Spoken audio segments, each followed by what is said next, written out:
একটি গুরুত্বপূর্ণ বিষয় পাখি নিয়ে আজকে পাখিকে দিয়েছি তুলসী পাতা। দেখবেন তুলসী পাতা কীভাবে পাখি খায়। ওতে গরমের দিনগুলোতে পাখি অনেক সময় ঠান্ডা সর্দি লেগেই থাকে। তো আপনারা চেষ্টা করবেন 2 দিন 3 দিন পর সপ্তাহে অন্ততপক্ষে 2 দিন তুলসী পাতা দেওয়ার জন্য। তো আমি তুলসী পাতা দিলাম, দেখেন পাখি কীভাবে খাচ্ছে। সবগুলো পাখি তুলসী পাতা পেয়ে খাবার না খেয়ে তুলসী পাতা খাওয়া শুরু করেছে। তেমন একটা বেশি দেওয়া যাবে না, হাতে গোনা 5-7টা পাতা দিতে পারেন। এতে পাখি অনেক স্বাচ্ছন্দ্য বোধ করে খায়, ওয়েস্টেজ করে না। তো পাখি ঠান্ডা থেকে মুক্ত, সর্দি থেকে মুক্ত থাকার জন্য তুলসী পাতা সপ্তাহে 2 দিন দিতে পারেন।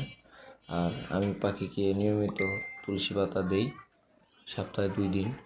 তো কার কার ভিডিওটা ভালো লেগেছে সবাই অবশ্যই কমেন্টে জানাবেন, আর লাইক শেয়ার কমেন্ট, আর আমার চ্যানেলটি অবশ্যই সাবস্ক্রাইব করবেন নতুন নতুন ভিডিও পেতে।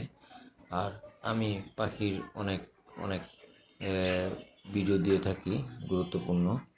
তো সবাই আমার পাশেই থাকবেন। আর পাখিকে দেখেন যে তুলসী পাতা দেওয়ার পর পাখি কিন্তু কিছু খাচ্ছে না, সে তুলসী পাতাই খাচ্ছে। তো পাখির অনেক ফেভারিট। তো ভিডিওটা কার কার ভালো লেগেছে সবাই অবশ্যই সাড়া দিবেন। পাশে থাকবেন, সুস্থ থাকবেন। Bye bye.